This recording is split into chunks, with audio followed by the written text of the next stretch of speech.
To live in Wales is to be conscious at dusk of the spilled blood that went to the making of the wild sky, dyeing the immaculate rivers in all their courses. It is to be aware, above the noisy tractor and hum of the machine, of strife in the strung woods, vibrant with sped arrows. You cannot live in the present, at least not in Wales.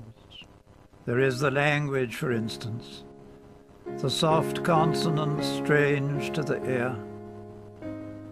There are cries in the dark at night as owls answer the moon, and thick ambush of shadows hushed at the field's corners. There is no present in Wales, and no future.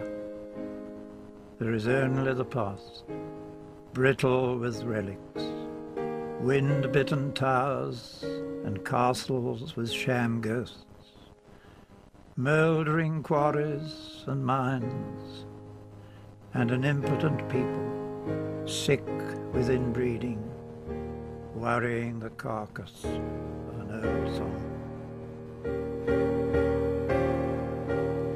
Gan llath o gopar mynydd, pan oedd clich eglwysu'r llethrain gwahodd tua'r llan, ac anreiliedig haul gorffennaf gwych yn gwahodd tua'r mynydd. Yn y fan, ar ddiar wybod droed a distaw dydd, llwybreuddiodd ei ryfeddod prin o'n blaen.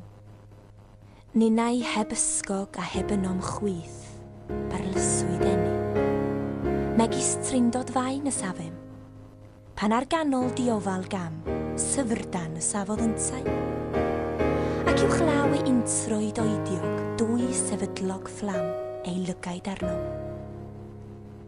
Yna, heb frys na braw, llithrodd ei flewyn cringwch dros y grib.